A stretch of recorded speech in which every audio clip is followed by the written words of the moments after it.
میں نے اپنے TV24 چکوال کے جو یوٹیوب چینل کے علاوہ میرا جو ٹویٹر اکاؤنٹ ہے اس کے اوپر میں نے جنرل پرویز مشرف صاحب کی جو انہوں نے اپنے اثاثے چھوڑے ہیں اس کی تفصیلات میں نے ٹویٹر پہ شیئر کی تھی اپنی ٹویٹ میں. تو وہاں پہ میں نے یہ دیکھا کہ ان کے ڈالر جو ان کے اثاثہ جات ہیں وہ یا تو درہم میں ہیں یا پاؤنڈز میں ہیں یا امریکی ڈالرز میں ہیں. ناظرین، ڈالر کا بھی ایک عجیب ہی طریقہ کار ہے. اگر ڈالر اوپر جاتا ہے تو یہ تمام جتنی باقی کرنسیز ہیں اسی کے حساب سے نیچے آئیں گی. اگر ڈالر اوپر جاتا ہے تو وہ کرنسی بھی اوپر جائیں گی. یعنی جنرل پرویز مشرف صاحب نے اپنا کوئی بھی اثاثہ روپے میں نہیں رکھا تھا، وہ ڈالرز، درہم یا پاؤنڈ میں تھا. تو ڈالرز نیور کم ڈاؤن. اگر آپ امریکہ کے مفاد کو ضرب لگاتے ہیں تو ڈالر کو ضرب لگتی ہے. اگر ڈالر کو ضرب لگتی ہے تو جناب جرنلز کے اپنے پیٹ پہ ضرب لگتی ہے. ان کے اثاثہ جات، ان کی جو انہوں نے جمع پونجی بنا رکھی ہے اس میں کمی آتی ہے. اور اگر پاکستان کے مفادات کو ضرب لگتی ہے تو ان کی جمع پونجی اوپر جاتی ہے. یہ ایک سادہ سا فارمولہ ہے اور یہ معیشت کبھی بھی ٹھیک نہیں ہو سکتی جب تک اس ڈالر کا جو اس کو بیچ میں سے نہ نکالا جائے. اب عمران خان صاحب جنرل باجوہ کے مطابق ان کے بقول پاکستان کے لیے خطرناک تھے. اور عمران خان صاحب واقعی خطرناک تھے کیونکہ وہ روس سے لوکل کرنسی میں لینا چاہ رہے تھے، تیل لینا چاہ رہے تھے، اور اس میں پیٹرو ڈالر کو نقصان پہنچنا تھا، یعنی امریکہ کو نقصان پہنچنا تھا، یعنی جرنلز کو نقصان پہنچنا تھا. ہمارے جرنل امریکہ کا تحفظ اس لیے کرتے ہیں کہ ان کی ساری جمع پونجی ڈالرز میں پڑی ہوئی ہے. ان کو اس قوم سے کوئی غرض نہیں ہے. ناظرین، وہ موت سے بھی ڈرتے ہیں.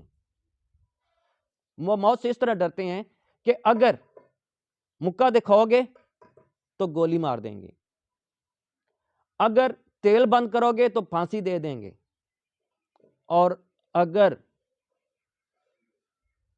ہماری جنگ، امریکہ کی جنگ نہیں لڑو گے تو پتھر کے زمانے میں بیچ دیں گے. اور جب یہ جنرل پہنچتے ہیں، جنرل بنتے ہیں، تو یہ اس لیے نہیں بنتے کہ یہ جنرل کے عہدے تک پہنچنے کے لیے پتہ نہیں کیا کیا اٹھانا پڑتا ہے، اور اس کے لیے کیا کیا تگ و دو کرنی پڑتی ہیں، اور اس کو انجوائے کرنا چاہتے ہیں. اور اگر ایسا کریں گے تو جنرل ضیاء کی طرح ہوا میں اڑا دیے جائیں گے. تو یہ ان جرنلوں کی حقیقت ہے.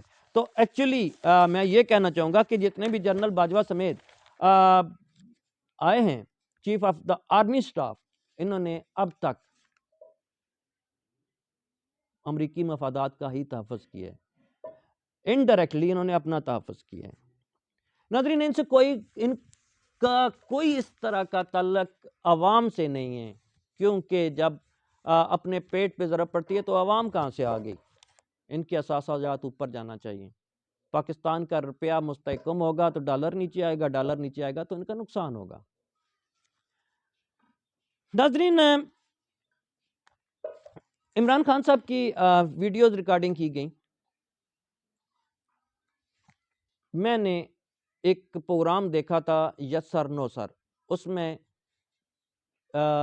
مرحوم ایک اینکر پرسن ہوتے تھے، بہت اچھے کمیڈین بھی تھے، ان کا نام مجھے اس وقت ذہن میں نہیں آ رہا. انہوں نے سوال کیا تھا کہ معین اختر نے سوال کیا تھا عمران خان صاحب سے کہ آپ کی شادی کی روز ہی خبر اڑی ہوئی ہوتی ہے. تو عمران خان صاحب نے کہا کہ میں جب صبح اٹھتا ہوں تو اخبار میں دیکھتا ہوں کہ عمران خان صاحب نے شادی کر لی. صبح اٹھتا ہوں تو اخبار گھر آئی ہوئی ہوتی ہے اور بہنیں الگ ناراض، والدہ الگ ناراض، والد الگ ناراض. پوچھتا ہوں تو پتہ چلتا ہے کہ شادی کر لی.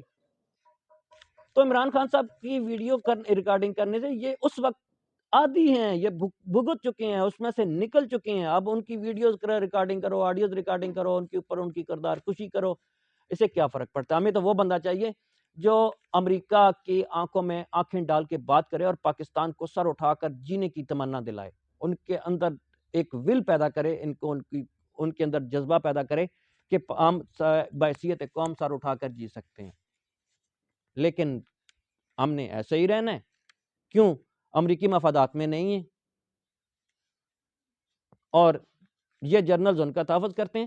اب بقول عمران خان صاحب کے ان کی رجیم چینج کے لیے امریکہ کو یہ یقین دلایا گیا تھا کہ عمران خان خطرناک ہے پاکستان کے لیے. اب پاکستان کے ساتھ امریکہ کیا تعلق؟ امریکہ ایک الگ ملک ہے، پاکستان ایک الگ ملک ہے. پاکستان کے لیے خطرناک اگر عمران خان صاحب ہیں تو امریکہ کو اس سے کیا غرض ہو سکتی ہے بھائی؟ اصل میں پاکستان کے لیے خطرناک تھے نہیں تھے، جرنلز کے لیے خطرناک تھے، ان کی اثاثہ جات کے لیے خطرناک تھے. وہ پاکستان کو بحیثیت قوم ایک اوپر لانا چاہتے ہیں، یہ ان کے سامنے جھکانا چاہتے ہیں. عمران خان صاحب نے کہا خطرناک ایبسلوٹلی ناٹ، تو خطرناک تو ہو گئے.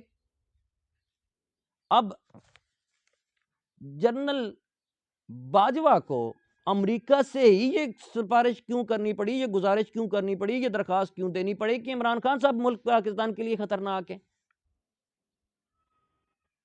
کیا اس کے بغیر وہ رجیم چینج نہیں کر سکتے تھے؟ ناظرین، اسی کے ساتھ ہی رجیم چینج کے ساتھ مجھے یاد آ گیا کہ جنرل باجوہ صاحب نے یہ کہا تھا کہ میں اب گمنامی کی زندگی میں چلا جاؤں گا. ناظرین، وہ گمنامی کی زندگی نہیں، بدنامی کی زندگی میں چلے گئے ہیں. اب ان کی تصویریں لگی ہوئی، ان کے اوپر لوگ جوتے مار رہے ہیں. یہ بدنامی کی زندگی ہے، گمنامی کی زندگی نہیں ہے. اور گمنامی کی زندگی میں رہنا چاہتے تھے تو 2 انٹرویوز کیوں دیے؟ اور خود یہ کیوں تسلیم کیا کہ میں ویڈیو ریکارڈنگ بھی کرتا تھا، میں آڈیو ریکارڈنگ بھی کرتا تھا؟ ناظرین، جس بندے نے یہ کہا تھا کہ وہ کون تھا، اس کو پہلے ملک سے نکلوایا گیا، پھر وہ جہاں پہنچا دبئی، ابوظہبی، یو اے ای میں پہنچا، وہاں سے نکلوایا گیا، اور پھر ایک تیسرے ملک میں جا کر اس کو قتل کروا دیا گیا. آج اس کی بیوی، اس کی والدہ کو وکیل تک کی سہولت میسر نہیں ہے. اس کی بیوی کی کردار کشی کی جا رہی ہے صرف اس لیے کہ وہ کسی طریقے سے اس کیس سے پیچھے ہٹ جائے. اگر وہ کوئی بندہ کہتا ہے کہ وہ کون تھا، اب وہ سب کو پتا ہے کہ وہ کون تھا، وہ خود کہہ رہا ہے میں تھا، میں جنرل باجوہ. بگاڑ لو، کیا بگاڑو گے؟ یہ حالت پہنچ چکی ہے اس ملک کے خدا داد کی، جس میں قوم کی حکمرانی ہونی تھی، جس میں قوم ہی طاقت کا سرچشمہ ہے، عوام طاقت کا سرچشمہ ہے.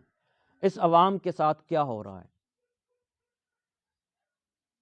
ڈالرز کی اڑان رک نہیں رہی، تیل مل نہیں رہا. 200 سے زیادہ کا ڈلوائیں تو کہتے ہیں جناب آگے جاؤ، اور وہ بےزتی ہوتی ہے کہ ہم جیسا، میں ایک بحیثیت صافی بات کر رہا ہوں، مجھے بھی نہیں ملتا.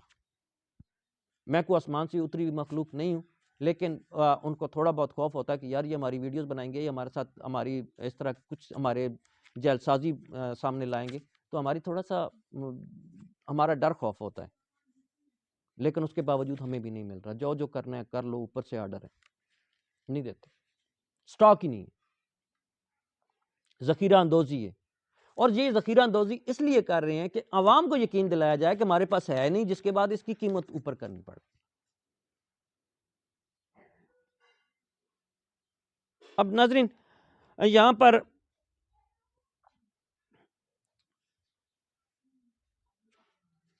میں اب ایسی کیا کہوں کہ عمران خان صاحب واقعہ ہی اس ملک کے لیے خطرناک ہیں، کیونکہ وہ اس ملک کو سر اٹھا کر جینے کی ایک ول دیتے ہیں، ایک ہمت دیتے ہیں. وہ پاکستان کو پاکستان بنانا چاہتے ہیں، ایک قوم بنانا چاہتے ہیں. لیکن چونکہ ہمارے اثاثہ جات ڈالرز میں ہیں، ہم نہیں چاہتے کہ ہمارے ڈالر کو نقصان پہنچے. اس لیے، اور ایک عجیب ہی اس ملک کا ہے کہ اگر ان کے پیٹ پہ لات پڑتی ہے تو آئین کو خطرہ ہے، ملک کو خطرہ ہے. اور اگر الیکشن کرانے ہیں، آئین کہتا ہے الیکشن 90 دن میں کرانے ہیں، تو پھر آئین کو کوئی خطرہ نہیں ہے، کیونکہ ہمارے مفادات میں نہیں ہے. عمران خان صاحب آ جائیں گے، وہ پاکستان کو اوپر لے جائیں گے، جیسے انہوں نے پہلے معیشت کو اوپر لے گئے تھے. ناظرین، 10 ماہ میں، تقریباً 10 ماہ میں 17 بلین ڈالر خزانے سے غائب ہو چکے ہیں. کیا اس خزانے کے another state bank of Pakistan کے اندر پیچھے کچھ سوراخ ہے جس میں سے نکل رہے ہیں، ادھر سے ڈال دیتے ہیں، پیچھے سے نکل جاتے ہیں؟ یہ ان کا جہنمی پیٹ ہے، یہ جو ان کا پیٹ کے ساتھ جہنم لگا ہوا ہے ان کے جسم میں، یہ وہ نہیں بھرتا، اس میں سے نکل جاتا ہے۔ مولانا فضل الرحمان صاحب کو کہیں تو وہ اپنے پیٹ پہ ہاتھ مار کے کہتے ہیں جناب اسلام کو خطرہ ہے، ان کا یہ اسلام ہے، یہی آئین پاکستان ہے، یہی پاکستان کا سارا کچھ یہ ہے، یہ اسلام بھی یہ ہے، آئین بھی یہ ہے، قانون بھی یہ ہے، بس اس کے اوپر لات نہیں پڑنی چاہیے، عوام کے اس پہ پڑنی چاہیے۔ ایک دفعہ پھر مہنگائی کی جا رہی ہے، اور ایک اور بات بھی بتائی جا رہی تھی کہ پاکستان کے عوام کے اگر 5,000 10,000 1 لاکھ 5 لاکھ 10 لاکھ جتنی بھی رقم پڑی ہوئی ہے اس کے اوپر بھی ٹیکس لگنا ہے۔